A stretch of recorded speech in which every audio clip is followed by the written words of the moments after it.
There was a 7-month-old baby that was recently shot in the head in Brooklyn, New York. 7-month-old Corey Patterson Moore was fatally shot in the head while sitting in his stroller in a bodega market in Brooklyn, New York.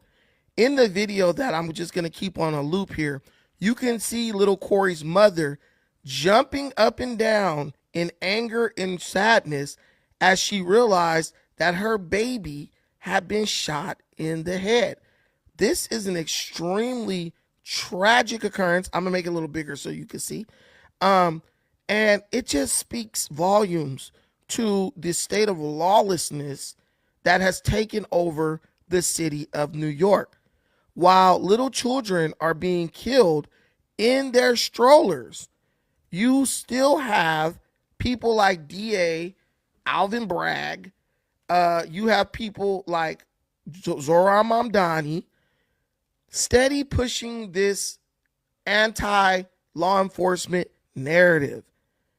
You have people living in fear, much like the early 90s before Rudy Giuliani ushered in the stop and frisk era in New York. And when you talk to these people, the more you talk to them, the more it seems like they just don't care about living every day under the threat of crime and violence. All they care about is being able to run rampant without any interference from law enforcement to stop them. What do you guys think about this situation? Imagine being in a store just to go buy some milk or buy some food, and someone lets off a gun, 2 shots, and one of those shots ends up hitting your young child. It's just not, it's not fair.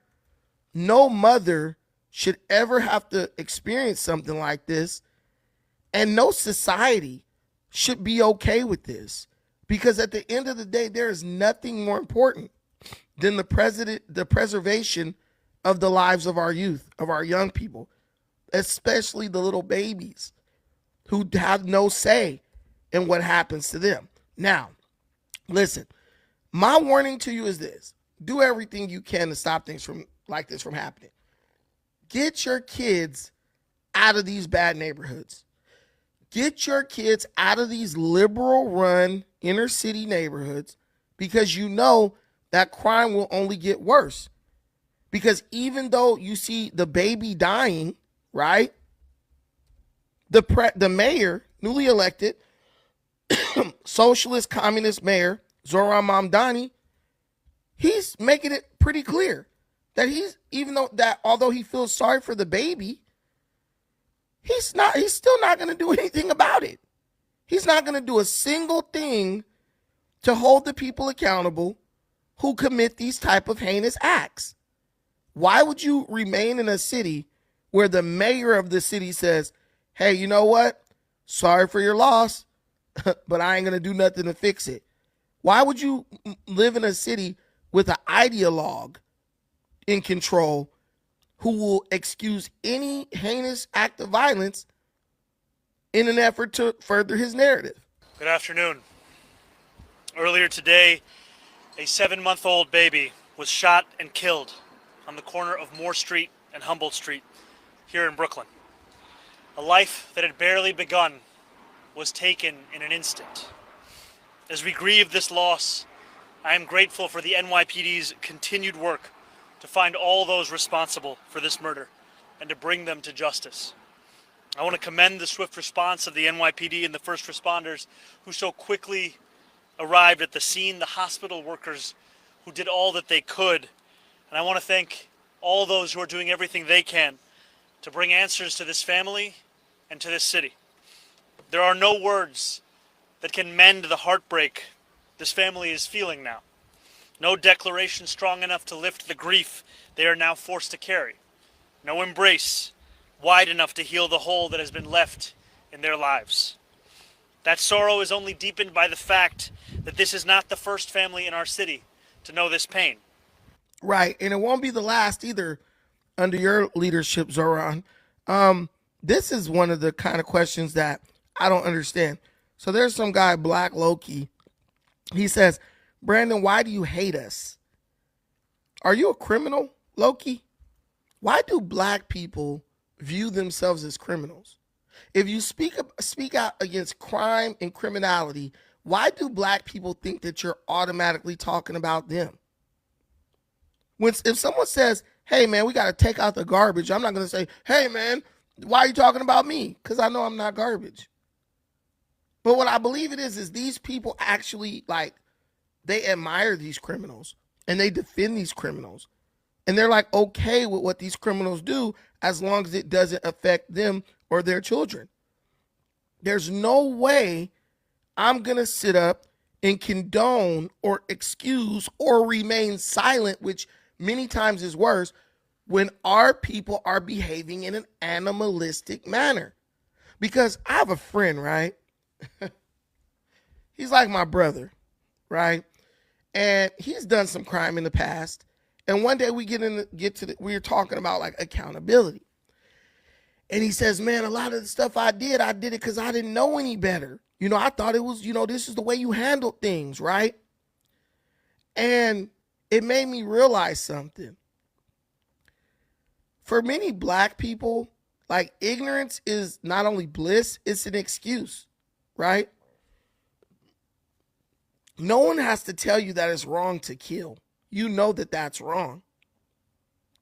No one has to tell you that it's wrong to steal. You know that that's wrong. To do things that you know is wrong is not ignorance. To do things that you know are wrong is a brazen disregard for the well-being, safety, and prosperity of others. That's not a mistake. That's not just a lack of knowledge or information. That's having a selfish attitude. Being a selfish person who doesn't care about infringing upon others. And I hate to say this, but a lot of our people, black people, we have this mindset. Look at the youth takeovers in cities like DC and Chicago. Look at how black kids descend upon the inner city areas and attack old elderly people, police officers, people out on dates with their wives, dragging people out the cars, just doing all sorts of crazy stuff. You think these kids don't know that that's wrong to do?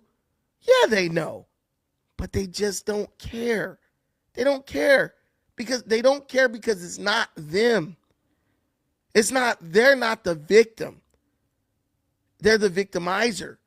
And as long as they have the position of power, hey, they couldn't care less. But don't accuse me of hating black people because I hate ignorant, brazen acts that people who just so happen to be black commit. Now, white folks do stuff. Hispanics do stuff. They over here raiding 7-Elevens in California. But I can only speak about the group that I have a lived experience with. We weren't all raised in that much different situations. And never in my mind did I say, hey, let me go downtown and beat up an old person. This stuff is escalating. It's growing because it's being permitted. That's the only reason. It doesn't really even have anything to do with color or race, but it has everything to do with leadership. If you don't hold these people accountable in real time for what they're doing, you embolden the next person to do the same thing, to gain a little notoriety and fame for themselves. Zohran Mamdani is wrong to defund the police in New York City. Zohran Mamdani was wrong to defend those kids, black kids, who threw ice and rocks at NYPD officers.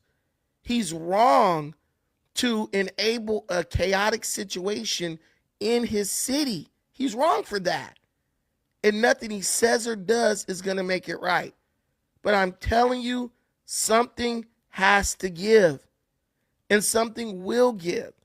And what I want African Americans to understand is when it finally does give and they do what they did in the 1992 and 94 crime bill and they start putting in that 3 strikes and stop and frisk, don't complain, because you had an opportunity to govern and regulate yourselves and your children, and you chose not to. You had an opportunity to prove that the quote unquote racist law enforcement tactics of yesteryear were too much. They were too brazen, they were too heinous, and they were too extreme to police a community of black folks. And you failed to prove that. As a matter of fact, everything we're doing today proves that that may have been exactly what the black community needed, so that even our community could reach a renaissance or a period where our people are thriving, like the period that followed the 94 crime bill. Do we need that again? Maybe. But thanks to the internet, we now have an unprecedented access to new information.